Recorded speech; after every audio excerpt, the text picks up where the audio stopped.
Hello and welcome back to my channels. आज हम बात करेंगे आपके एलटी ग्रेड कॉमर्स का जो पेपर था उसका एक मॉड्यूल हमने आपको क्लियर कराया था। आज हम बात करेंगे पार्ट 2 में। ठीक है, लास्ट हमारे वीडियोस में जो आपने सॉल्व किया था पूरा डिटेल हमने आपको सॉल्व कराया था। 1 से लेकर के 60 क्वेश्चंस हमने आपको डिस्क्राइब किए थे। आज हम उसके बाद का सेक्शन स्टार्ट करेंगे 61 से लेकर के 120 तक। कैसे कैसे प्रश्न आपके एग्जाम में पूछे जाते हैं उसकी डिस्कशन आपको यहाँ पर करनी है। ठीक है, इसी टाइप के क्वेश्चन आपको एग्जाम में हो सकता है, ऐसे ही क्वेश्चन आपको एग्जाम में बिल्कुल मिल जाए। तो उसके लिए हम प्रॉपर डिटेल डिस्क्राइब करेंगे यहाँ पर। क्वेश्चन हम स्टार्ट करते हैं। देखिए, पहला क्वेश्चन आपके पास दिया हुआ है, सांख्यिकी शब्द के जन्मदाता। सांख्यिकी शब्द के जन्मदाता कौन थे? तो सांख्यिकी शब्द के जो जन्मदाता थे, जन्मदाता का नाम है आकिन्वॉल। ग्राफाइट आकिन्वॉल। ठीक है, तो तीसरा ऑप्शन हम इसमें करेक्ट करेंगे, जो सांख्यिकी शब्द के जन्मदाता हैं, जिन्होंने सांख्यिकी को निर्माण किया था। ठीक है, अगले क्वेश्चंस को हम देखते हैं। सिंपल सिंपल क्वेश्चंस दिए हुए हैं। सांख्यिकी शब्द का अर्थ क्या होता है? सांख्यिकी शब्द का अर्थ क्या होगा, कहां से लिया जाता है ये? ऑप्शन में है बहुवचन, एक वचन या बहुवचन, या इसमें से कोई नहीं। तो देखिए, इसका सांख्यिकी शब्द का जो अर्थ लिया जाता है वो कभी कभी हम एक वचन से भी लेते हैं और कभी कभी हम बहुवचन से भी लेते हैं, क्योंकि डिपेंड करता है हमारा डेटा कैसा है। अगर एक वचन है या बहुवचन है तो दोनों से भी कभी दो, अगर हमारे पास डेटा जैसा होगा हम उसके अकॉर्डिंग इसको कैप्चर करते हैं। तो अगर हमारे पास डेटा बहुवचन में है तो हम बहुवचन से लेंगे, और डेटा अगर सिंगल है तो हम सिंगल नंबर में भी लेते हैं, एक वचन में। तो इसलिए हम जो ऑप्शन टिक करेंगे वो हम ऑप्शन टिक करेंगे दोनों का।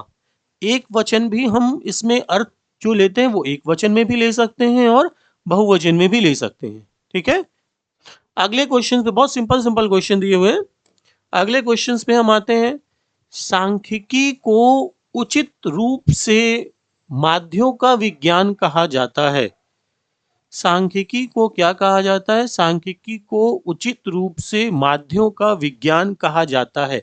अब माध्यों का विज्ञान क्या होता है? देखिए, माध्यों का विज्ञान कहा जाता है, किसको कहा जाएगा? सांख्यिकी को। किस रूप में? उचित रूप में कहा जाएगा। तो ये किसने कहा है, आपको ये बताना है कि ये किसने कहा है। तो ये आपको कहा है आपके बाउले ने। ठीक है, तो बाउले ने क्या बताया? सांख्यिकी का जो उचित रूप है, उचित रूप से माध्यों का विज्ञान सांख्यिकी को बताया गया है। मतलब माध्यों का विज्ञान मतलब कि जो माध्य कैलकुलेट होते हैं वो साइंटिफिक तरीके से कैलकुलेट होते हैं। तो सांख्यिकी को हम माध्यों का विज्ञान भी कह सकते हैं। ठीक है, ये हमारे बाउले ने डिफाइन किया है इसको ऐसे। अगले क्वेश्चंस को हम देखते हैं। सारे स्टैट्स से ही लगभग मिलते जुलते क्वेश्चंस हैं। सांख्यिकी शब्द का अर्थ क्या है? देखिए, अब यहां पर पूछ रहा है अर्थ क्या है। आंकड़ों और सांख्यिकी की विधियों दोनों से है, केवल आंकड़ों से है, केवल सांख्यिकी की विधियों से है, या इसमें से कोई भी नहीं है। तो देखिए, सांख्यिकी शब्द का जो अर्थ लिया जाएगा वो आपके आंकड़े, जो डेटा आपके पास दिए होंगे वो डेटा, और जो इसकी विधि है, क्योंकि डेटा अगर है और हमारे पास मेथड नहीं है तो हम कैसे सॉल्व कर पाएंगे? मेथड भी होना चाहिए और डेटा भी होना चाहिए, दोनों में से कोई मिस हो गया तो वो सॉल्व नहीं हो पाएगा। तो हमारे पास क्या, आंकड़े भी होने चाहिए और विधियां भी होनी चाहिए, मेथड भी होने चाहिए। तो इसका ऑप्शन हम टिक करेंगे, ये दोनों ही ऑप्शन करेक्ट है कि आंकड़े भी होने चाहिए, डेटा भी होगा और मेथड भी होंगे स्टैट्स के, तो हम इसको इजीली सॉल्व कर सकते हैं। तो सांख्यिकी शब्द का अर्थ क्या होगा? आंकड़ों का भी होना जरूरी है और सांख्यिकी विधियों का भी होना जरूरी है। क्लियर हो रहा है? तो पहला ऑप्शन हम टिक करेंगे इस पे। अगले क्वेश्चन को देखिए। प्रकृति की दृष्टि से सांख्यिकी क्या है? देखिए, प्रकृति की दृष्टि में अगर हम देखें, बाय नेचर सांख्यिकी को देखेंगे तो बाय नेचर सांख्यिकी क्या होती है? विज्ञान हो गई, कला हो गई, विज्ञान कला दोनों हो गई, या दोनों में से कोई नहीं है? तो ये दोनों होती है, विज्ञान भी होती है और कला भी होती है। तो इसका ऑप्शन हम टिक करेंगे, बोथ ऑप्शन। सांख्यिकी नेचर वाइज विज्ञान भी हो गई और कला भी हो गई। क्लियर हो रहा है? स्टैट्स से थ्योरेटिकल पार्ट है ये स्टैट्स के। यहाँ पर आपके पास क्वेश्चन दिया है, सांख्यिकी को अनुसंधान का एक महत्वपूर्ण यंत्र समझना चाहिए, लेकिन इसकी कुछ सीमाएं भी हैं जिन पर काबू पाना संभव नहीं हो पाता है। इसी कारण से हमें इसे सावधानी से रखना चाहिए। देखिए ये पूछ रहा है कि ये किसने बोला है। यहाँ पर आपका ऑप्शन थोड़ा हाइड हो गया, हम यहाँ पर लिख देते हैं न्यूज होम, ये ऑप्शन लिखा हुआ है यहाँ पर, ठीक है, थोड़ा सा हाइड हो गया। क्या कौन से साइंटिस्ट ने ये आपको बताया, जो अर्थशास्त्री हमारे हैं उन्होंने क्या बताया है, सांख्यिकी को अनुसंधान का एक महत्वपूर्ण यंत्र समझना चाहिए। ठीक है, समझना चाहिए, लेकिन सांख्यिकी की कुछ सीमाएं भी होती हैं, कुछ बाउंड्रीज होती हैं जो क्या करती हैं, जिस पर हमें कंट्रोल करना पॉसिबल नहीं हो पाता है। वो जो बाउंड्रीज है उस बाउंड्री पे हम कंट्रोल नहीं कर सकते, जो लिमिटेशन है उस पे हम कंट्रोल नहीं कर सकते। बट सांख्यिकी क्या है, अनुसंधान का एक महत्वपूर्ण यंत्र है। ये किसने बोला है, तो ये बोला है आपके न्यूज होम ने। किसने बोला है?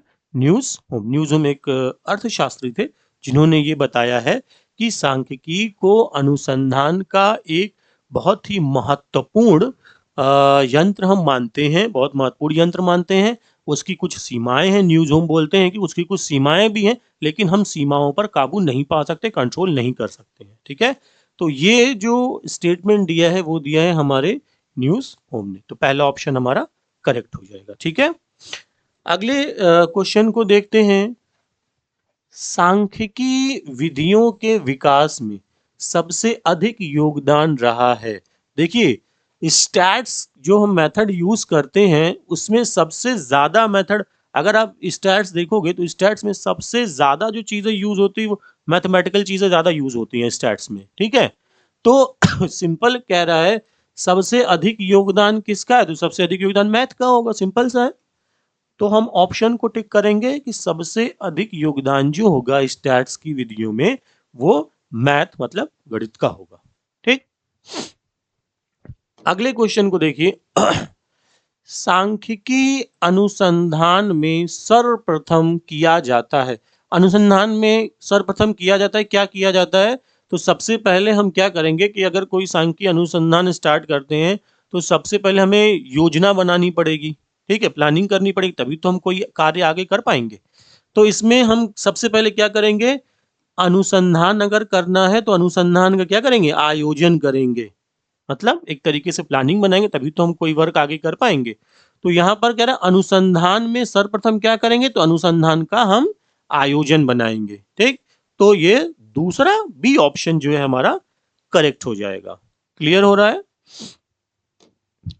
नेक्स्ट कह रहा है सांख्यिकी अनुसंधान में विचार किया जाता है। देखिए अब यहाँ पर कह रहा है सांख्यिकी अनुसंधान में विचार किया जाता है, किन किन चीजों के विचार किए जाते हैं सांख्यिकी अनुसंधान में। ठीक, सांख्यिकी अनुसंधान में विचार किए जाते हैं, देखिए चार ऑप्शन आपके पास दिए हुए हैं। अनुसंधान का उद्देश्य क्या है, समस्या की परिभाषाएं, सूचना के स्रोत या सभी है। तो देखिए सिंपल सी चीजें, अनुसंधान में हम क्या क्या चीजें डिसाइड करते हैं, डिसाइड ये करते हैं कि अनुसंधान क्या होता है, अनुसंधान के उद्देश्य क्या हैं, समस्याएं क्या होती हैं, उन समस्याओं को हम कैसे सॉल्व कर सकते हैं, कहाँ कहाँ से हम डेटा कलेक्ट कर सकते हैं। ओवरऑल ये सारी इंफॉर्मेशन हम अनुसंधान मतलब रिसर्च से कैलकुलेट करते हैं। तो यहाँ पर जब हम ऑप्शन टिक करेंगे तो ये सब इसमें आता है, सारी चीजें कैलकुलेट करते हैं इसमें। अनुसंधान क्या है, उसका उद्देश्य क्या है, समस्या क्या होगी, कैसे हम समस्या को सुधारेंगे, उसको हम रेक्टिफाई कैसे करेंगे, रिजॉल्व कैसे करेंगे, डेटा जो हमारा इंफॉर्मेशन आएगी वो कहाँ कहाँ से हम कलेक्ट करेंगे और कैसे कैसे यूज करना है। ओवरऑल जो हम ये सब अनुसंधान से मतलब रिसर्च से ही हम कैलकुलेट कर पाते हैं। तो इसका जो ऑप्शन होगा ये सही ऑप्शन हो जाएगा, ऑप्शन नंबर डी। उपयुक्त सभी, ये तीनों चीजें ही सही हैं, अनुसंधान में सारी चीजें आती हैं। ठीक है, अगला क्वेश्चन देखिए। अब आता है बैंक का थोड़ा टॉपिक है। बैंक वाणिज्यिक बैंक, वाणिज्यिक मतलब कॉमर्शियल बैंक, कॉमर्शियल बैंक की मांग जमाओं में सम्मिलित होता है। मांग और जमाओं में, मांग जमाओं में क्या सम्मिलित होता है? तो देखिए यहाँ पर मांग और जमाओं में सम्मिलित करेंगे तो दोनों चीजें हम कैलकुलेट, चालू और बचत, ये दोनों खातों को हम इसमें कैलकुलेट कर सकते हैं। चालू खाता हमारा भी होगा और बचत खाता भी होगा, तो दोनों चीजें हम इसमें कैलकुलेट कर सकते हैं कि वाणिज्यिक बैंक है अगर, तो वाणिज्यिक बैंक क्या करेगा? वाणिज्यिक बैंक चालू खाते को भी और बचत खाते को भी मांग जमाएं स्वीकार करता है। चाहे करंट अकाउंट में देखिए, चाहे बचत खाता देखिए, सेविंग अकाउंट जो होगा, बैंक क्या करता है? जमाओं को स्वीकार करता है। आप जमा करेंगे वो एक्सेप्ट कर लेगा, मतलब आप डिपॉजिट करेंगे तो वो आपका पैसा एक्सेप्ट करके आपके अकाउंट में ट्रांसफर कर देंगे। तो मांग जमाओं को सम्मिलित क्या करेंगे? चालू खाता और बचत खाता दोनों। तो इसका ऑप्शन जो करेक्ट ऑप्शन होगा, करेक्ट ऑप्शन क्या लिखेंगे इसमें? Option number D. कौन सा ऑप्शन होगा? दोनों, क्या? ए और बी। ठीक है, चालू और बचत खाता, तो ये इसका ऑप्शन हो जाएगा। अगले क्वेश्चंस पे हम देखेंगे, अगर रिजर्व बैंक द्वारा अपनाया गया सबसे प्रभावी साख नियंत्रण, जो रिजर्व बैंक ने अपनाया था सबसे प्रभावी हमारा जो साख नियंत्रण था, क्या नियंत्रण अपनाया था रिजर्व बैंक ने? तो रिजर्व बैंक ने जो नियंत्रण अपनाया था वो अपनाया था, सबसे जो प्रभावशाली नियंत्रण थे, उसको हम ऑप्शन देंगे नगद भंडार। नगद भंडार रिजर्व बैंक का क्रेडिट कंट्रोल करने का सबसे इंपॉर्टेंट उपाय है ये। ठीक है, क्रेडिट को कैसे कंट्रोल करेंगे? तो कैश भंडार होना चाहिए जिसके थ्रू हम रिजर्व बैंक द्वारा जो क्रेडिट को कंट्रोल करना है वो पॉसिबल हो पाता है। तो सबसे महत्वपूर्ण उपाय क्या होता है? नगद भंडार। ठीक है, अगतिशील मुद्रा का प्रतिपादन, अगतिशील मुद्रा का प्रतिपादन किसने किया है? तो अगतिशील मुद्रा का प्रतिपादन नव प्रतिष्ठित प्रतिष्ठित अर्थशास्त्री, कैम्ब्रिज अर्थशास्त्री और आपके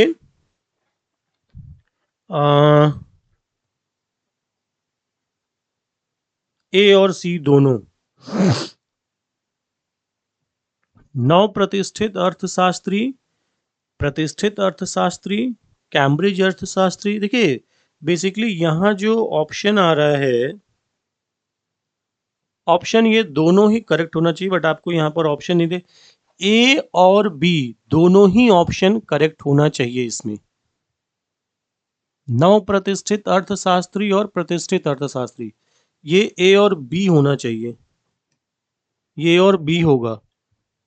दोनों ऑप्शन आपके करेक्ट हैं, ए भी है, कैम्ब्रिज अर्थशास्त्री नहीं होते, प्रतिष्ठित अर्थशास्त्री होंगे और नव प्रतिष्ठित अर्थशास्त्र, दोनों ही प्रतिष्ठित है, नया है और एक प्रतिष्ठित, तो ये दोनों ऑप्शन होना चाहिए। तो यहाँ पर आप ऑप्शन टिक करेंगे, ए और बी दोनों ऑप्शन होगा। ठीक है, ध्यान रखिएगा इस चीज को, प्रतिष्ठित और नव प्रतिष्ठित अर्थशास्त्री जिन्होंने अगतिशील मुद्रा को प्रतिपादित किया था। ठीक है, ध्यान रखिएगा।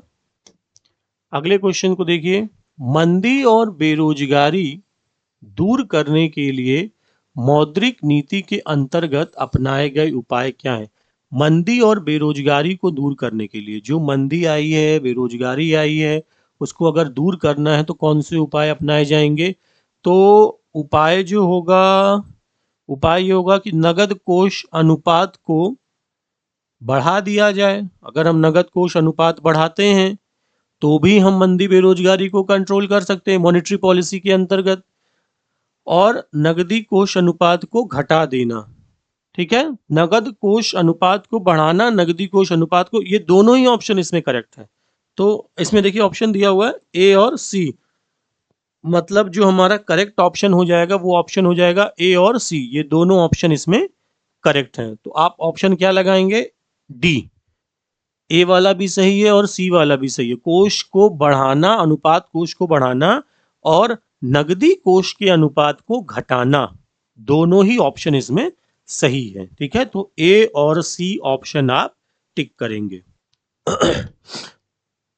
नेक्स्ट, भारतीय रुपए का जो अवमूल्यन है वो पहली बार कब किया गया था? अवमूल्यन कब किया गया था? अवमूल्यन आपका पहली बार किया गया था 49 में, 1949 में हमारा जो अवमूल्यन था, रुपए का अवमूल्यन पहली बार जो किया गया था वो किया गया था 1949 में। ठीक है, नेक्स्ट, WTO, WTO क्या बोलते हैं? World trade organisation. WTO world trade organisation, ये अस्तित्व में कब आया था? ये अस्तित्व में आया था आपका ये 1995 से, जनवरी 1995 से WTO आया था। WTO होता क्या? WTO मतलब वर्ल्ड ट्रेड ऑर्गेनाइजेशन। जो भी आपके वर्ल्ड में बिजनेसेस होते हैं, उन बिजनेस के लिए जो रूल बनते हैं, कैसे बिजनेस करना है, क्राइटेरिया क्या होगा, ओवरऑल पॉलिसीज जो बनती है, वो सारी चीजें यहाँ से जनरेट होती हैं। बिकॉज इसका नाम ही है वर्ल्ड ट्रेड ऑर्गेनाइजेशन। पूरे वर्ल्ड के ट्रेड का ये ऑर्गेनाइजेशन है जहां से सारे रूल और रेगुलेशन निकलते हैं। ठीक है, तो ये 1995 से अपने अस्तित्व, मतलब इसने स्टार्ट किया था 1995 से। व्यापारिक बैंकों द्वारा जनित साख, जो व्यापारिक कॉमर्शियल बैंक हैं, उन बैंकों के द्वारा जो साख का नियंत्रण किया जाता है वह कौन करता है? व्यापारी साख का नियंत्रण, देखिए सिंपल सी चीज है, साख को अगर कंट्रोल कर सकता है तो सिर्फ एक ही बैंक है जो कंट्रोल कर पाएगा और कोई नहीं कंट्रोल कर सकता, वो सेंट्रल बैंक, हमारी इंडिया का सेंट्रल बैंक। और सेंट्रल बैंक का नाम क्या होगा? Reserve bank of India. ये सेंट्रल बैंक है जो सिर्फ वही क्रेडिट को कंट्रोल कर पाएगा। तो इसमें हम जो ऑप्शन टिक करेंगे, देखिए इसमें कई सारे ऑप्शन दिए हुए हैं, तो ये ऑप्शन हम टिक करेंगे। रिजर्व बैंक ऑफ इंडिया जो हमारा सेंट्रल बैंक है, वो हमारे जो साख नियंत्रण है उसको, क्रेडिट को कंट्रोल करता है। बहुत सारी पॉलिसीज होती है क्रेडिट को कंट्रोल करने की, तो रिजर्व बैंक ऑफ इंडिया के द्वारा ही वो कंप्लीट की जाती है। ठीक है, अगले क्वेश्चंस पे हम आते हैं। सेंट्रल बैंक मतलब वही रिजर्व बैंक हो गया।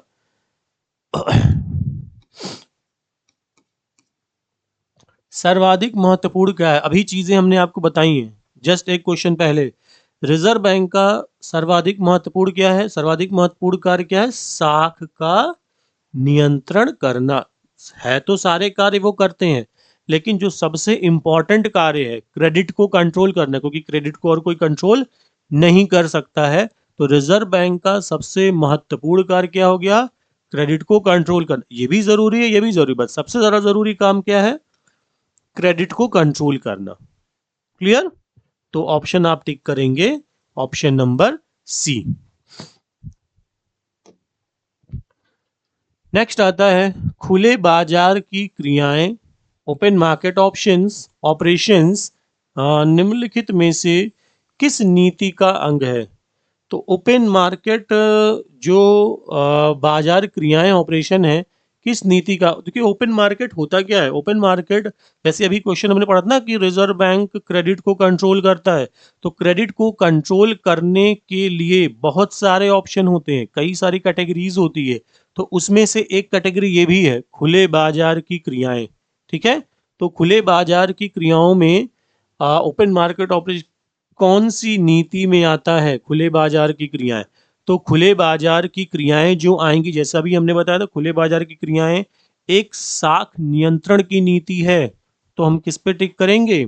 साख नियंत्रण। अब इंपॉर्टेंट थिंग, खुले बाजार की क्रियाएं होते क्या? ओपन मार्केट क्या होता है? ओपन मार्केट में जब आपके क्रेडिट को बढ़ाना होता है, तो क्रेडिट को बढ़ाना होता है तो गवर्नमेंट क्या करती है? जो आपके सिक्योरिटीज है, गवर्नमेंट सिक्योरिटी, जैसे हो गया बॉन्ड्स, NSE बॉन्ड्स हो गए, नेशनल हाईवे वाले बॉन्ड्स हो गए, या गवर्नमेंट के कोई बॉन्ड्स हैं, तो सरकारी विपत्र जो आपने क्रेडिट को कंट्रोल, या जो बेसिकली लोन के लिए बनाए गए थे, तो क्रेडिट कंट्रोल में खुले बाजार की क्रियाओं में क्या होता है, जो गवर्नमेंट की बॉन्ड्स होते हैं, सरकारी बॉन्ड्स जो होते हैं, जैसे नेशनल हाईवे का बॉन्ड्स हो गया, जिसमें क्या होता है पैसा आप लॉक कर देते हो, फिर 5 सालों के बाद ब्याज सहित मिले, ऐसे कई सारे बॉन्ड्स होते हैं गवर्नमेंट के।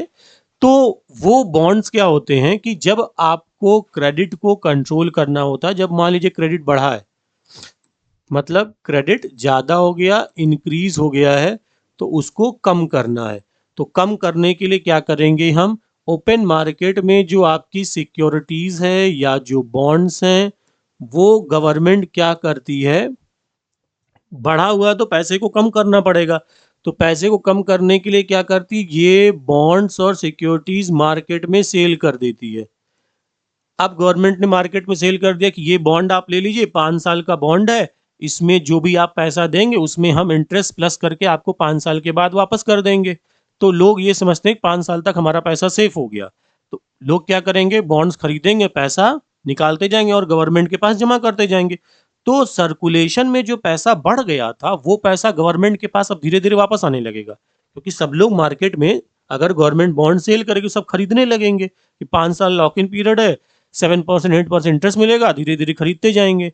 तो सारा पैसा मार्केट से आपके गवर्नमेंट के पास आ जाएगा और मार्केट में पैसे कम हो जाएंगे। तो क्रेडिट को हम क्या कर, जो बढ़ा हुआ था वो धीरे धीरे कम हो जाएगा। अब जस्ट रिवर्स होगा, अगर मान लीजिए कम होता, तो कम होने की कंडीशन में जो सिक्योरिटीज, जो बॉन्ड सेल कर रहे थे, अब क्या करेंगे, परचेज करने लगेंगे। अब जब हम सिक्योरिटीज और बॉन्ड को परचेज करेंगे, तो जब हम परचेज करेंगे, कस्टमर का बॉन्ड था, अब कस्टमर से हम खरीद रहे हैं, तो अब हम पैसा कस्टमर को पे करेंगे, तो हमारे पास जो पैसा सर्कुलेशन में, जो पैसा कम हो गया था, अब जब बढ़ाना है, तो हम अपने पास से जब परचेज करेंगे तो हमें पेमेंट करनी पड़ेगी। तो हम कस्टमर से खरीद रहे हैं तो कस्टमर को हम पे करेंगे, तो पैसा हमारे पास से सर्कुलेशन में जा रहा है, चलन में जा रहा है, तो वापस फिर से पैसा आ जाएगा सर्कुलेशन में। तो जो कम था वो ज्यादा बढ़ जाएगा, मतलब जो करेंसी कम थी, अब गवर्नमेंट पे करेगी तो करेंसी ज्यादा बढ़ जाएगी। तो इसी टाइप से हम क्रेडिट को कंट्रोल करते हैं। अगर क्रेडिट बढ़ गया है तो हम क्या करेंगे, ओपन मार्केट में बॉन्ड्स और सिक्योरिटीज को सेल करने लगेंगे, और अगर कम हो गया है तो हमें बढ़ाना पड़ेगा, तो इसके लिए हम परचेज करते, मतलब गवर्नमेंट परचेज करती है। तो ये आपकी क्रेडिट कंट्रोल की एक पॉलिसी है, ओपन मार्केट। तो इसका ऑप्शन क्या हो जाएगा, ऑप्शन नंबर बी, साख नीति। ठीक है, चलिए अगले क्वेश्चन को हम देख लेते हैं। विश्व बैंक सामान्यतः विश्व बैंक सामान्यतः किस टाइप के ऋण देता है। देखिए, विश्व बैंक सामान्यतः जो ऋण आपको प्रोवाइड करता है, वो ऋण आपको अल्पकालीन ऋण छोड़ करके, बाकी 2 टाइप के, 3 ही टाइप के ऋण होते हैं, लोन जो 3 टाइप के होते हैं, short term, middle term, long term, 3 loan होते हैं। तो पहला ऑप्शन तो कट गया, वो अल्पकालीन ऋण नहीं देता। जो वर्ल्ड बैंक है, बहुत बड़ी वर्ल्ड बैंक है, वो शॉर्ट टाइम के लिए लोन आपको नहीं देगा। तो शॉर्ट टाइम नहीं देगा, तो बचे 2, मध्यकालीन और दीर्घकालीन। तो वही मध्यकालीन दीर्घकालीन लोन आपको मिलेगा। तो ऑप्शन क्या हो जाएगा हमारे पास, मध्यकालीन और दीर्घकालीन। ठीक है, तो ऑप्शन नंबर सी इसका एक करेक्ट ऑप्शन हो जाएगा। क्लियर, चलिए अगले क्वेश्चन को हम देखते हैं। अंतरराष्ट्रीय मुद्रा कोष, अंतरराष्ट्रीय मुद्रा कोष means international monetary fund, IMF, ये स्टार्ट कब हुआ था, इसकी स्थापना कब हुई थी। तो अंतरराष्ट्रीय मुद्रा कोष की स्थापना किसने, बेसिकली कब हुई थी, किसने की थी। तो अंतरराष्ट्रीय मुद्रा कोष की जो स्थापना की गई थी, वो ब्रेटन वुड्स सम्मेलन में की गई थी, जिसमें 49 कंट्रीज एक साथ इन्वॉल्व हुई थी। तो वहां पर कई सारे ऑर्गेनाइजेशन, जैसे इंटरनेशनल मॉनेटरी फंड बना था, और भी 2-3 बड़े बड़े ऑर्गेनाइजेशन बने थे। ठीक है, तो वर्ल्ड ब्रिटेन वुड्स सम्मेलन में ये बना था। क्या बना था, अंतरराष्ट्रीय मुद्रा कोष, जो हमें मॉनेटरी फंड, मतलब मॉनेटरी, मौद्रिक नीति या मुद्रा कोष है, जब हमें पैसे की जरूरत पड़ेगी किसी बैंक को, तो ये प्रोवाइड करते हैं, इंटरनेशनल मॉनेटरी फंड है। ठीक है, पूरे कंट्री के लिए बनाया गया था, जितनी भी 49 कंट्रीज, उन सारी कंट्रीज के लिए ये बनाया गया था। क्लियर हो रहा है, चलिए अगले क्वेश्चन को हम देखते हैं। विधिग्रह मुद्रा वह मुद्रा होती है जिसे कहते हैं, क्या कहेंगे विधिग्रह मुद्रा जो मुद्रा होती हैं? तो विधिग्रह मुद्राएं वो मुद्राएं होती हैं जो बेसिकली ये ऑप्शन करेक्ट हो जाएगा। सरकार द्वारा वैधानिक स्वीकृति दे दी जाती है, इसको हम बोलेंगे विधिग्रह मुद्रा। विधिग्रह मुद्रा मतलब हो गया ऐसी कोई भी करेंसी जो कोई भी, अब है तो कागज का नोट, गवर्नमेंट ने मोहर लगा दिया, साइन कर दिया कि वो 2000 का नोट है, 1000 का नोट है, 500 का नोट है, कागज पे मोहर लगा के गवर्नमेंट ने आपको दे दिया, तो हम ये मान लेते हैं कि वो गवर्नमेंट ने साइन किया है, मोहर लगाया, तो हम ये मान लेते हैं कि वो रियल है तो कागज का ही। अब अगर हम किसी कागज के नोट पे मोहर लगा दें तो वो मान्य नहीं होगा। क्यों नहीं होगा? क्योंकि हम गवर्नमेंट है नहीं। तो गवर्नमेंट ने किसी भी टाइप के किसी भी चीज को अगर मनी अप्रूव कर दिया है कि हाँ भैया ये मनी है, ये आप देख रहे हो ये चीज है, वो मनी है, चाहे वो कागज का नोट हो, चाहे छोटे छोटे सिक्के हो, किसी भी मेटल के हो, गवर्नमेंट ने ये बोल दिया कि ये मनी है, तो हम उसी दिन से उसको मनी मान लें, क्योंकि हम गवर्नमेंट पे बिलीव करते हैं। तो विधिग्राह्य मुद्रा वही मुद्रा होती है कि गवर्नमेंट ने किसी भी चीज को मान लिया कि भैया ये आपकी मनी है, आज से आपको इसको मनी मानना है, तो जितनी भी पब्लिक होगी सब उसी चीज को मनी मानना स्टार्ट कर देगी। तो विधिग्राह्य मुद्रा वही मुद्रा होती है जो सरकार द्वारा लीगली एक्सेप्टेंस दिया जाता है कि हाँ ये आपकी लीगली अप्रूव्ड है, मुद्रा यही होगी, तो अब से हम उसको मुद्रा मानने लगेंगे। ठीक है, तो विधिग्राह्य मुद्रा को हम तीसरा ऑप्शन करेक्ट करेंगे। क्लियर हो रहा है? ओके, नेक्स्ट नेक्स्ट आता है अर्थशास्त्र का जनक। देखिए, नेक्स्ट क्वेश्चन आपसे पूछा जाता है कि अर्थशास्त्र के जनक कौन थे? अर्थशास्त्र का जनक किसे मानेंगे? तो अर्थशास्त्र के जनक में आप मान लेंगे एडम स्मिथ। जो एडम स्मिथ थे वो अर्थशास्त्र के जनक माने जाते हैं। तो इसमें जो हम ऑप्शन टिक करेंगे वो हमारा तीसरा ऑप्शन हो जाएगा एडम स्मिथ का। क्लियर? चलिए अगले क्वेश्चन को हम देख लेते हैं। अब आता है थोड़ा इकोनॉमिक्स से पोर्शन से क्वेश्चन है, यदि मांग वक्र दाहिनी ओर विवर्तित होता है, दाहिनी ओर अगर बढ़ता जा रहा है तो ये क्या दर्शाएगा?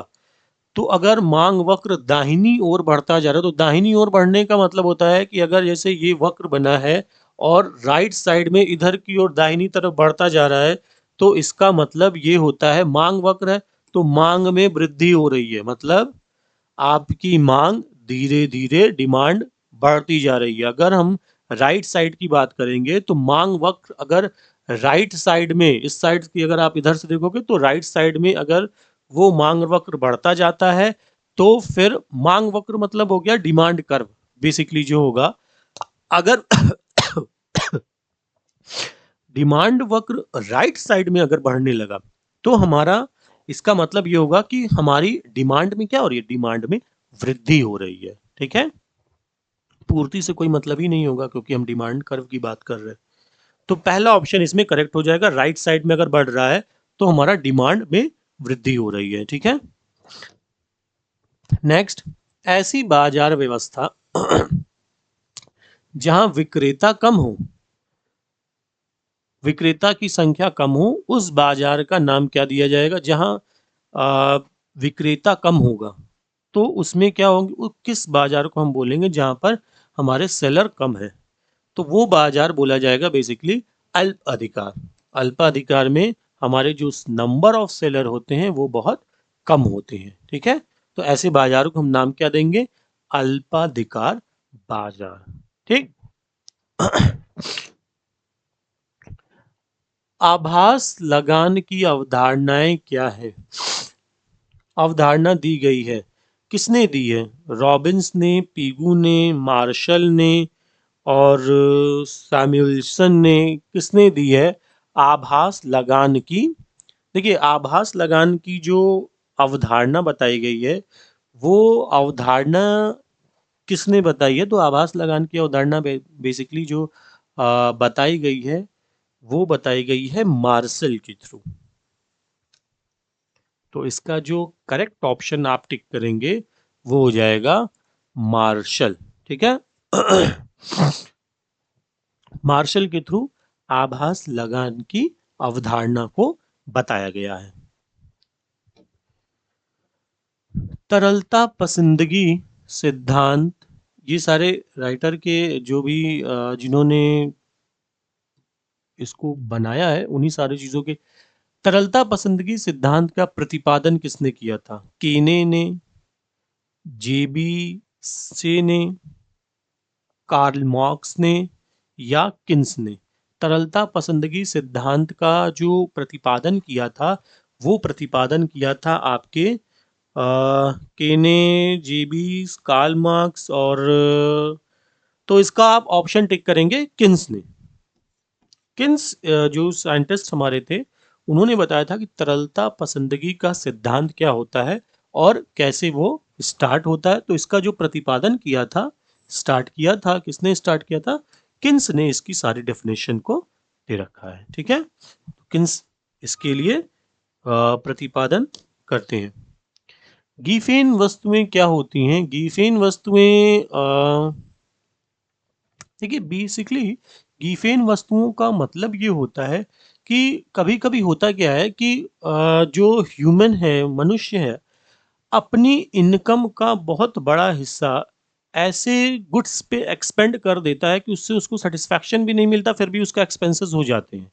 वो एक बहुत बड़ा पार्ट अपनी कुछ ऐसी वस्तुओं पे या गुड्स पे एक्सपेंड करता है, खर्च कर देता है, जिससे वो बाद में फिर उससे सेटिस्फाइड भी नहीं होता।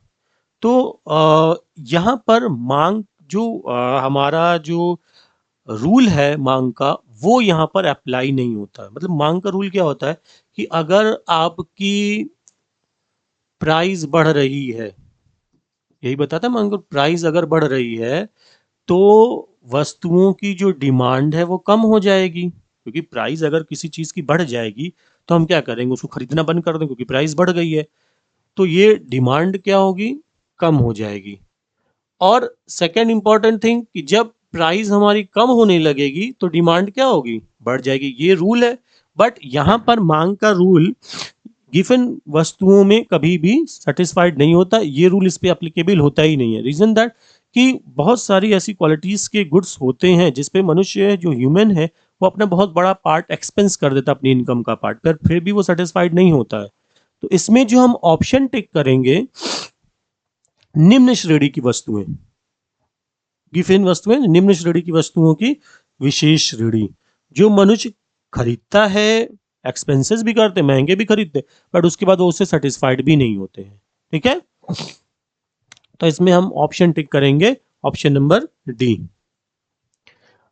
ब्रिटेन वुड्स समझौते के अंतर्गत जिस संस्था का निर्माण नहीं हुआ था, देखिए ब्रिटेन वुड्स संगठन, अभी हमने आपको बताया था ब्रिटेन वुड्स संगठन क्या होता है। तो ब्रिटेन वुड्स संगठन अभी हमने बताया कि 49 कंट्रीज आपके इसमें समझौते में सम्मिलित हुई थी। उसमें बहुत सारे समझौते हुए थे, कई सारे बड़े बड़े ऑर्गेनाइजेशन बनाए गए थे, बट अमेरिका ने उस टाइम सपोर्ट नहीं किया था। 49 कंट्री सपोर्ट में थी, बट एक अमेरिका ऐसी कंट्री थी जो उस टाइम उन्होंने समझौते में अपना सहमति नहीं प्रदान की थी। तो वही पूछ रहा है कि उसमें जिस संस्था को निर्माण नहीं किया गया तो वो कौन सी संस्था होगी? तो ब्रिटेन वुड्स सम्मेलन में जो संस्था नहीं बनी थी वो थी विश्व व्यापार संगठन। ठीक है, पूरे वर्ल्ड का ट्रेड ऑर्गेनाइजेशन ये नहीं बना था। बाकी ये सब वर्ल्ड बैंक बना था, इंटरनेशनल IMF बना था, संयुक्त राष्ट्र संघ, ये सब बने थे। बट एक ऐसा संगठन था जो विश्व व्यापार संगठन, क्योंकि जब ये सम्मेलन हुआ था ब्रिटेन वुड्स सम्मेलन, ये तो उस टाइम 49 कंट्रीज इसमें इन्वॉल्व थी, बट एक सिंगल कंट्री थी अमेरिका। अमेरिका ने इस समझौते में सारी चीजों के लिए तो एग्रीड हो गए थे, बट ये जो वर्ल्ड ट्रेड ऑर्गेनाइजेशन था इसको बनाने के लिए अमेरिका ने सहमति नहीं दी थी। तो जहां से फिर उसके बाद धीरे धीरे इसको यहीं समझौते को खत्म कर दिया गया। तो क्योंकि एक अमेरिका बहुत बड़ी कंट्री और उसने समझौते में हामी नहीं भरी कि हाँ भैया ये विश्व व्यापार संगठन भी बनना चाहिए था, तो इसलिए ब्रिटेन वुड्स सम्मेलन में इस संगठन को नहीं बनाया गया था। ठीक है, तो तीसरा ऑप्शन हम टिक करेंगे विश्व व्यापार संगठन को। भारत में अधिकतम बेरोजगारी का स्वरूप, भारत में मैक्सिमम जो अनएम्प्लॉयमेंट है वो क्या है? अनएम्प्लॉयमेंट भारत में तो बहुत सिंपल है, संरचनात्मक है। संरचनात्मक बेरोजगारी, संरचनात्मक बेरोजगारी क्या हो? संरचनात्मक बेरोजगारी हमारी कंट्री की आर्थिक स्थिति को बयान करती है, मतलब आर्थिक स्थिति को दिखाती है कि हम आर्थिक स्थिति से कितने पिछड़े हुए हैं। तो भारत में सबसे ज्यादा जो बेरोजगारी है वो संरचनात्मक बेरोजगारी ही बोलेंगे, ठीक है, जो हमारी इकोनॉमिकल कंडीशन को प्रेजेंट करता है। तो नेक्स्ट ये इसका ऑप्शन हो जाएगा, ऑप्शन नंबर डी।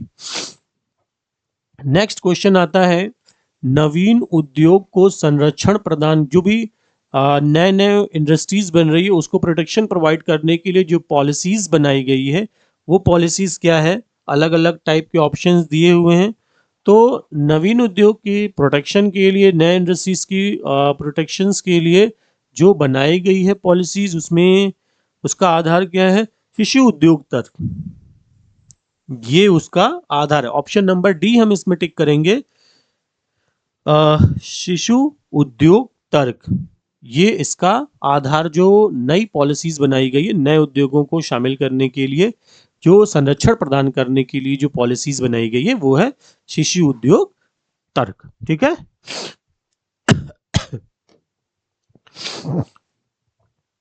नेक्स्ट आता है मानव विकास सूचकांक इंडेक्स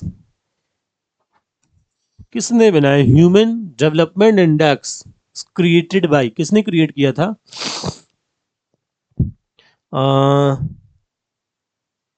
ये ऑप्शन आपका हो जाएगा मकबूल उल हक, ये पाकिस्तान के हैं मकबूल उल हक, ये इन्होंने ये जनरेट किया था human development index. Human development index में ह्यूमन के स्टेटस, उसके रहन सहन के बारे में, उसकी आर्थिक स्थिति के बारे में, उसकी शिक्षा के बारे में, तकनीकी के बारे में, ये सारी डेटा को इसमें कलेक्ट करते हैं। तो ह्यूमन डेवलपमेंट जो इंडेक्स था वो मकबूल हक ने बनाया था, जो कि पाकिस्तान के थे, ठीक है।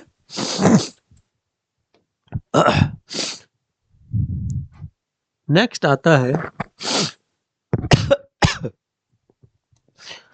निम्नलिखित में से मुद्रा आपूर्ति की सर्वाधिक तरल माप क्या है? देखिए कई सारे M1, M2, M3, M4 है, तो जो सबसे तरल माप है मुद्रा आपूर्ति के लिए, मनी सप्लाई के लिए सबसे तरल माप क्या हो जाएगी? तो इसको हम मान लेंगे M1। अब M1 होता क्या है ये भी देख लेते हैं। M1 क्या होता है? M1 होता है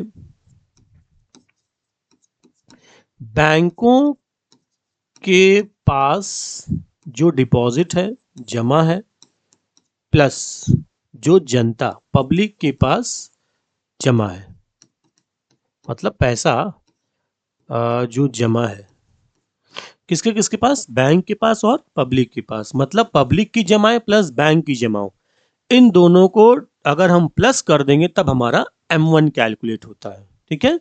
तो डिपॉजिट जो बैंक के पास है और डिपॉजिट जो पब्लिक के पास है, जनता की जमाओं को बैंक की जमाओं को प्लस करेंगे तो हमारा M1 क्रिएट हो जाता है, जो कि हमारी मनी सप्लाई के लिए सबसे ज्यादा तरल माप बताया गया है। क्लियर हो रहा है? तो M1 हम पहला ऑप्शन टिक कर लेंगे, M1।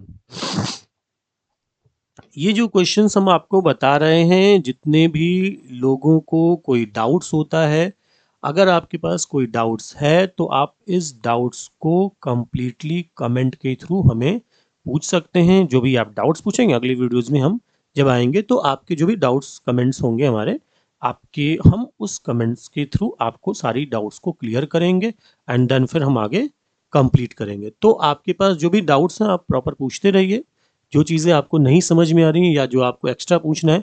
देखिए यहाँ पर हम नेक्स्ट क्वेश्चन पे आएंगे, क्वेश्चन नंबर, थोड़ा सा मिस्टेक हो गया, 93 है, ये 93 है क्वेश्चन नंबर। चलिए देखिए क्वेश्चन आ गया, किन्स के रोजगार सिद्धांत का मूल बिंदु है? मूल बिंदु क्या है किन्स के रोजगार सिद्धांत का? समग्र मांग, समग्र पूर्ति, प्रभावी मांग, प्रभावी पूर्ति। तो इसमें पूछा ये है कि किन्स के जो सिद्धांत हैं उस सिद्धांत के थ्रू इसमें रोजगार सिद्धांत के मूल बिंदु क्या है? रोजगार सिद्धांत का मूल बिंदु प्रभावी मांग, प्रभावी पूर्ति, समग्र मांग। तो इसमें हम टिक करेंगे प्रभावी मांग को। ठीक है, प्रभावी मांग जो रोजगार सिद्धांत के थ्रू मूल बिंदु इसका यही है, प्रभावी मांग। देखिए किन्स के रोजगार सिद्धांत में क्या होता है, जहां पर मांग, जिस बिंदु पर मांग और पूर्ति, समग्र मांग और समग्र पूर्ति बराबर हो जाते हैं। कौन कौन से बराबर होते हैं? समग्र मांग और समग्र पूर्ति जिस पॉइंट पे बराबर होते हैं उसी पॉइंट को हम प्रभावी बिंदु कहेंगे। क्या बोलेंगे? प्रभावी बिंदु। कहां पर होंगे? जहां पर समग्र मांग और समग्र पूर्ति बराबर हो जाएगी, वही प्रभावी बिंदु बोला जाएगा। ठीक है, तो यहां पर जो किन्स के रोजगार सिद्धांत है उसका मूल बिंदु क्या होगा? प्रभावी मांग, इसका करेक्ट ऑप्शन हो जाएगा। ठीक है, नेक्स्ट आते हैं 94 नंबर पे। इंटरनेशनल मॉनिटरी फंड की स्थापना कब हुई थी? तो अभी इसके पहले जो क्वेश्चन आपने पढ़ा था सिंपल सा चीज है, ब्रिटेन वुड्स वाले, जिसमें हमने केसेस आपको बताए थे। तो इंटरनेशनल मॉनिटरी फंड कब स्टार्ट हुआ था? ब्रिटेन वुड्स कॉन्फ्रेंस में स्टार्ट हुआ था। तो इसको हम करेक्ट ऑप्शन मान लेंगे, ये इंटरनेशनल मॉनिटरी फंड इसमें स्टार्ट हुआ था। ठीक है, निम्नलिखित में से कौन सा कार्य राजकोषीय नीति से संबंधित नहीं है? आवंटन कार्य, वितरण कार्य, उत्पादन कार्य और स्थिरीकरण कार्य। निम्नलिखित में से कौन सा कार्य है जो राजकोषीय नीति से संबंधित नहीं है? देखिए आपके पास कई सारे ऑप्शंस दिए हुए, जो राजकोषीय से संबंधित नहीं है वो कौन सा कार्य है? उत्पादन कार्य संबंधित नहीं है, आवंटन कार्य संबंधित नहीं है, स्थितीकरण नहीं है, वितरण। क्या चीज जो राजकोषीय नीति से संबंधित नहीं है? तो देखिए सारी चीजें तो एक दूसरे से रिलेटेड है, आवंटन करना, वितरण करना, लेकिन उत्पादन ये राजकोषीय नीति का पार्ट नहीं है। ठीक है, प्रोडक्शन करना राजकोषीय नीति का पार्ट नहीं है। डिस्ट्रीब्यूशंस है, अलॉटमेंट है, ये सारी चीजें, स्थितीकरण भी है, लेकिन ये राजकोषीय नीति का पालन नहीं करता है। तो ये हम ऑप्शन टिक करेंगे, इसमें option number C correct option हो जाएगा। ठीक, नाबार्ड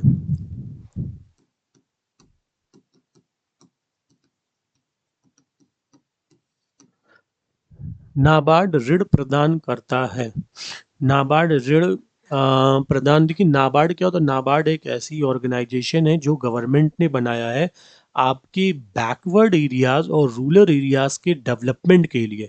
जो क्या करता है, आपके रूरल एरिया को और जो बैकवर्ड एरिया है वहां पर जो फैसिलिटीज नहीं है, क्रेडिट फैसिलिटी नहीं है, तो नाबार्ड एक ऐसा ऑर्गेनाइजेशन गवर्नमेंट ने बनाया है जो कम रेट पे, कम इंटरेस्ट पे आपको लोन प्रोवाइड करता है। डिफरेंट डिफरेंट टाइप्स की कैटेगरी के लोन प्रोवाइड करता है, जिससे जो फार्मर्स है, रूरल एरियाज है, बैकवर्ड एरियाज है, वो डेवलप कर पाए। इसीलिए इस बैंक को बनाया गया है। ठीक है,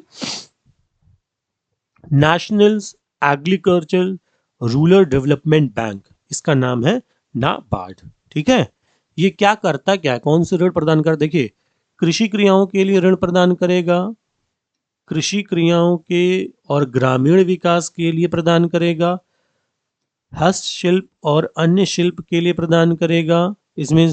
तो ये सब सारी चीजें इसमें सही है, इन सब चीजों के लिए ये लोन प्रोवाइड करता है। बैकवर्ड और रूरल एरियाज में बेसिकली उनके लिए तो ज्यादा बहुत इंपॉर्टेंट है। तो इसमें हम ऑप्शन का टिक करेंगे, सभी चीजें ये प्रोवाइड करते हैं, सारे ऑप्शन प्रोवाइड करते हैं। तो हम इसमें जो ऑप्शन टिक करेंगे वो ऑप्शन हो जाएगा ऑप्शन नंबर डी। ठीक, सभी। नेक्स्ट आता है, ब्याज तरलता के त्याग का पुरस्कार है। ब्याज क्या है? ब्याज तरलता के त्याग का पुरस्कार है। तो त्याग का पुरस्कार ये किसने बोला था? देखिए अब हम आपको त्याग का पुरस्कार होता क्या है कि आपके पास पैसा है, ठीक है, आपने सेविंग कर रखी है और जब किसी को जरूरत है तो आपने वो पैसा उधार पे दे दिया उसको, मतलब उधार पे दिया तो त्याग कर दिया। अब उसके बदले में वो आपको कुछ ना कुछ रिटर्न भी देगा। अगर आपने परसेंटेज पे दिया होगा तो वो आपको रिटर्न भी कुछ ना कुछ करेगा। ठीक है, तो जो वो रिटर्न करेगा उसको हम क्या बोलेंगे, ब्याज बोलेंगे। तो ये आपका जो त्याग किया था, आपने जो त्याग किया था, उस त्याग का क्या होगा, ये पुरस्कार हो गया। जो इंटरेस्ट मिल रहा है वो उसका पुरस्कार हो गया। तो ये किसने बोला था, ये बोला था आपके किन्स ने।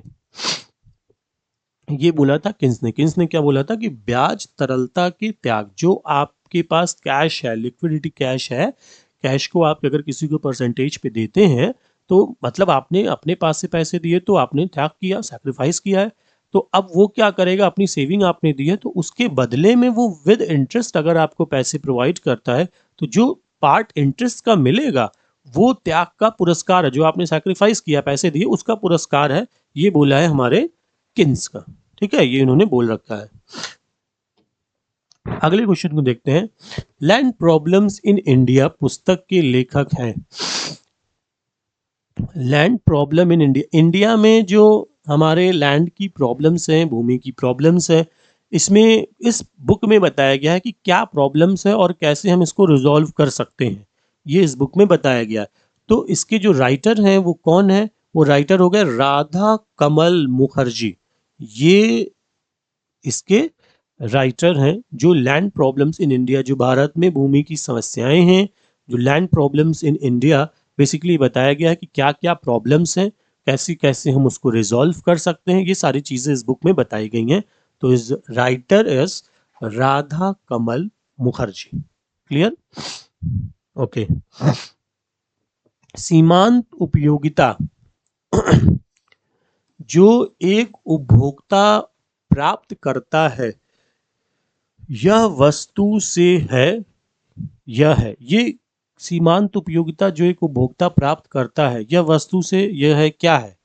तो देखिए, सीमांत उपयोगिता का मतलब ये होता है कि अगर आपने एक एडिशनल यूनिट ऐड कर ली और एक एडिशनल यूनिट के ऐड करने के बाद टोटल आउटपुट में जो चेंजेस होने लगेंगे, उसी को हम सीमांत उपयोगिता बोलते हैं। ठीक है, तो इसमें हम ऑप्शन देखेंगे। कुल उपयोगिता में परिवर्तन जो एक वस्तु के इकाई के योग के परिणाम स्वरूप होती है, तो ये ऑप्शन तो नहीं होगा। एंड नेक्स्ट हम देखते हैं विशेष वस्तु के, विशेष वस्तु से कोई मतलब नहीं, एक सिंगल यूनिट इंक्रीज होनी चाहिए, तो ये ऑप्शन सही है। जब वह एक, वह मतलब उपभोक्ता एक वस्तु की अतिरिक्त इकाइयों को खरीदता है तो कुल उपयोगिता में जो चेंजेस होते हैं उसी को बोलेंगे सीमांत उपयोगिता। सीमांत उपयोगिता, मार्जिनल में चेंजेस क्या होते हैं, मार्जिनल का मतलब ही चेंजेस होता है। तो एक एडिशनल यूनिट के परचेज करने से टोटल यूनिट्स में, टोटल उपयोगिता में जो चेंजेस हो जाते हैं उसी को सीमांत उपयोगिता बोलेंगे। ठीक है, तो इसके अकॉर्डिंग, क्वेश्चंस के अकॉर्डिंग हमारा जो आंसर क्या हो जाएगा, वो आंसर हो जाएगा ऑप्शन नंबर डी। ठीक है, करेक्ट ऑप्शन ये माना जाएगा। एक उपभोक्ता बजट रेखा का एक निरपेक्ष मानचित्र पर एक समानांतर स्थिति से दाहिनी ओर जाना दर्शाता है। दाहिनी ओर दर्शाना क्या बताएगा, उपभोक्ता, उपभोक्ता बजट एक निरपेक्ष मानचित्र समानांतर स्थिति से दाहिनी ओर बढ़ता जा रहा है। तो दाहिनी, देखिए दाहिनी ओर बढ़ रहा है मतलब हम ये मानेंगे कि अगर वो दाहिनी तरफ बढ़ता जा रहा है, ठीक है, तो दाहिनी तरफ बढ़ता जाएगा तो इसको हम ये मान लेंगे कि इंक्रीज ही हो रही है। तो क्या इंक्रीज होगा, तो उपभोक्ता की आय बढ़ेगी। ऑप्शन हम टिक करेंगे, उपभोक्ता की आय में अगर वो दाहिनी तरफ बढ़, जैसे यहाँ पर लिखा मानचित्र एक समानांतर स्थिति से दाहिनी तरफ जाना प्रदर्शित करता है। तो अगर समानांतर स्थिति से दाहिनी तरफ जाना प्रदर्शित करता है तो हम इसको बोल सकते हैं कि उपभोक्ता की ये दाहिनी तरफ, जैसे अगर हम इस साइड से लेंगे, इस साइड से अगर हम कैलकुलेट करेंगे तो ये आएगा, और इधर से देखते हैं तो ये आता है, दाहिनी तरफ बढ़ना चाहिए। दाहिनी तरफ अगर वो बढ़ता जा रहा है, हम किसी भी तो ये किस, कोई भी पॉइंट मान लेते हैं ECAB, तो अगर जैसे ये दाहिनी तरफ बढ़ता जा रहा है इंक्रीज होता जाएगा, तो इसका मतलब ये होता है कि उपभोक्ता की जो आय है, उपभोक्ता की आय धीरे धीरे बढ़ती जा रही है। अगर हम इसके पैरेलल में ये लाइन ड्रॉ करते हैं, तो उपभोक्ता की आय धीरे धीरे क्या हो रही है, बढ़ती जा रही है दाहिनी ओर, जैसे जैसे वो बढ़ता जाएगा तो इसका मतलब है उपभोक्ता की आय वो बढ़ती जा रही है। ठीक है, ऑप्शन सी को हम करेक्ट मान लेंगे। ओके, नेक्स्ट आता है मुद्रा परिचालन को कम किया जाता है, किसके द्वारा कम किया जाता है मुद्रा परिचालन को? मुद्रा परिचालन को देखिए कम किया जा सकता है हमारे रिजर्व बैंक के द्वारा। किसके द्वारा करेंगे? रिजर्व बैंक के द्वारा। तो मुद्रा के परिचालन को कम कर सकता है, कम या ज्यादा करना सब रिजर्व बैंक के हैंड में है। विश्व बैंक की सुलभ ऋण खिड़की, सुलभ ऋण खिड़की मतलब है कि अगर हमें लोन नहीं मिलता है तो हम जल्दी किसके पास जा सकते हैं, कौन प्रोवाइड करेगा? तो ये इंटरनेशनल डेवलपमेंट एसोसिएशन IDA ये है ऑर्गेनाइजेशन, एक संगठन है जो प्रोवाइड करेगा विश्व बैंक की सुलभ खिड़की। किस चीज की खिड़की है? ऋण की खिड़की है, जल्दी ही हमें ऋण मिल जाएगा अगर वर्ल्ड बैंक का है तो। कौन से ऑर्गेनाइजेशन से मिलेगा? IDA से मिल जाएगा, इंटरनेशनल डेवलपमेंट एसोसिएशन। ठीक है, IDA इसका मेन आंसर हो जाएगा। नाबार्ड, देखिए अभी नाबार्ड के बारे में बताया था, NABARD national agriculture rural development bank in India. ये नाबार्ड क्या है? इंडिया का जो बैंक है वो प्रमुख कार्य क्या करता है? जनता को ऋण प्रदान करता है, जनता से जमाएं स्वीकार करता है, ग्रामीण क्षेत्रों में विकास के लिए। सिंपल, अभी हमने बताया था नाबार्ड को गवर्नमेंट ने इसीलिए बनाया है क्योंकि हमारे जो भी रूरल एरियाज के बैंक, जो भी रूरल एरियाज के पर्सन हैं, डेवलपमेंट नहीं हुए, बैकवर्ड एरिया, तो उसको हम कैसे कैसे विकास करेंगे, डेवलपमेंट उसका कैसे करेंगे, कम रेट पे कैसे हम फार्मर्स को इंटरेस्ट प्रोवाइड, लोन प्रोवाइड करेंगे, ये सारी चीज़ें जो वर्क करेगा वो नाबार्ड करेगा। ये बेसिकली बनाए इसीलिए गया कि रूरल एरियाज के डेवलपमेंट के लिए। तो इसका करेक्ट ऑप्शन हमारा सी होगा, ग्रामीण क्षेत्र के विकास के लिए व्यापारिक बैंकों को तथा ग्रामीण क्षेत्र के बैंकों को ऋण प्रदान करना, जिससे कि वो फार्मर को और सस्ते रेट पे लोन प्रोवाइड करे और अच्छी तरीके से उनका डेवलपमेंट हो सके, जो बैकवर्ड एरिया के या रूरल एरियाज के पर्सन है। ठीक है, तो ये नाबार्ड का मेन फंक्शन हो गया है। ठीक, अगला क्वेश्चन आता है, क्लासिकी लेखक जल हीरा, जल हीरा एक केस था और विरोधाभास को सुलझा नहीं पाए। क्लासिक लेखक तो सुलझा ही नहीं पाए, क्यों नहीं सुलझा पाए ये भी देख लीजिए, वो भेद ही नहीं कर पाए। किस चीज में भेद नहीं कर पाए, यही आपको बताना है। तो वो भेद नहीं कर पाए,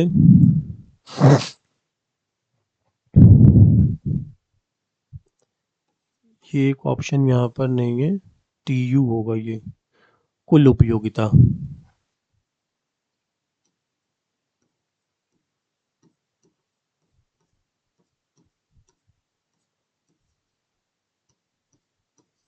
एक ऑप्शन ये है। देखिए, तो जो क्लासिकी लेखक थे जल हीरा में परिवर्तन सुलझा नहीं पाए कि इसको क्यों नहीं कर पाए, क्योंकि वो भेद ही नहीं कर पाए। क्या चीज डिफरेंस नहीं कर पाए थे, किसमें किसमें? सीमांत उपयोगिता, सॉरी सीमांत लागत और कुल उपयोगिता, TU और MU में वो सीमांत उपयोगिता और कुल उपयोगिता में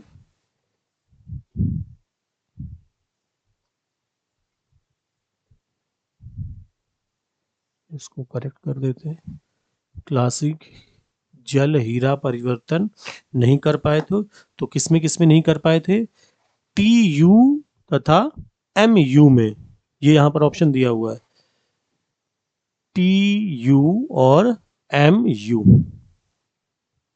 इसमें ये चेंजेस नहीं कर पाए थे। जो भेद होते हैं, जो चेंजेस थे, वो इस चेंजेस को कंप्लीट नहीं कर पाए थे। ठीक है, जो TU और MU में क्या मतलब डिफरेंस होते हैं, इस डिफरेंस को ये कंप्लीट नहीं कर पाए थे, तो इसलिए वो जल हीरा के जो हमारे केस थे उसको रिजॉल्व नहीं कर पाए थे। हीरा मतलब डायमंड, डायमंड में क्या था कि प्राइस बहुत महंगी होती तब भी इसकी डिमांड बहुत ज़्यादा हो जाती है, और जल मतलब नॉर्मल पानी, कि अगर ये अवेलेबिलिटी, इसकी सप्लाई बहुत ज़्यादा है फिर भी लोग इसको परचेज करते हैं। तो ये काफ़ी ज़्यादा केस ये चला था, जल हीरा विरोधाभास था।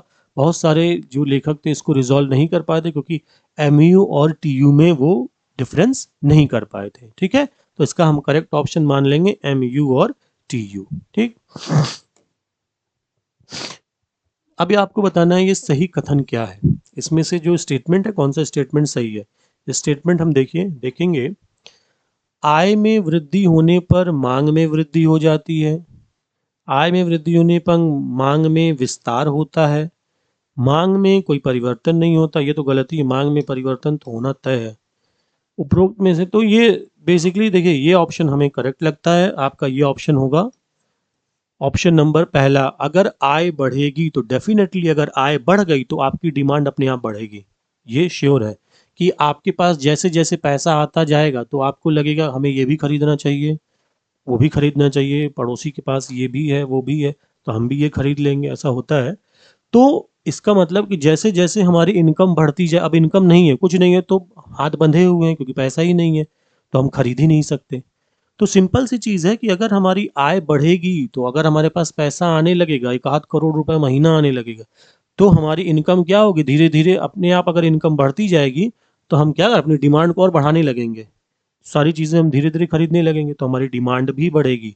तो उसके अकॉर्डिंग हमारा ये आंसर तो सही है, आंसर नंबर ए। ठीक है, चलिए अगले देखते हैं क्वेश्चन को। स्टस्कीज के स्थापन के प्रभाव में उपभोक्ता क्या करता है। स्लस्की के प्रतिस्थापन प्रभाव में उपभोक्ता क्या करेगा। तो उपभोक्ता एक सिंपल सा है, उदासीन वक्र पर चला जाता है, एक ऊंचे उदासीन वक्र पर चला जाता है, मतलब ऊपर की ओर वो बढ़ता जाएगा। उपभोक्ता उदासीन वक्र मतलब ऊपर की ओर वो धीरे धीरे बढ़ता जाएगा। एक ऐसा इसके पहले जो ग्राफ बनाया था उसके अकॉर्डिंग भी बना सकते हैं। वो उदासीन वक्र पर ऊंचे आगे की तरफ धीरे धीरे बढ़ता जाएगा। तो पहला ऑप्शन हम टिक मार्क कर लेंगे। ठीक है, सॉरी पहला ऑप्शन, दूसरा ऑप्शन, एक ऊंचे उदासीन वक्र पर चला जाता है इसके प्रतिस्थापन के प्रभाव में। ठीक है, तो दूसरा ऑप्शन करेक्ट हो जाएगा। नेक्स्ट हम आते हैं, मांग वक्रों में से कौन सा एक स्थिर लोच वाला वक्र नहीं है। अब इसमें आपको बताना है कि मांग वक्रों में से कौन सा स्थिर लोच वाला वक्र नहीं। तो स्थिर लोच वाला वक्र जो नहीं होगा, आयतित अतिपरवलय। आयतित अतिपरवलय मतलब होता क्या है, तो इसका मतलब ये होता है कि एक अलग अलग बिंदुओं पर या कीमत पर, अर्थात हम मान सकते हैं कीमत पर मूल्य की लोच अगर इकाई के बराबर आ जाती है तो क्या होती है, अलग अलग बिंदुओं पर एक फिक्स बिंदु मान लीजिए कि अगर एक फिक्स बिंदु पर या कीमत पर एक फिक्स प्राइस पर मूल्य की लोच अगर हमारे इकाई के बराबर आ जाती है तो गणित में हम मैथमेटिकल में इसको बोलेंगे आयातित अपरिवलय। ठीक है, तो ये ऑप्शन हमारा करेक्ट हो जाएगा। मांग वक्र x के समानांतर एक सीधी रेखा, जैसे ये मांग वक्र हमने बना दिया, हम इसको a मान लेते हैं, b मान लेते हैं, c मान लेते हैं।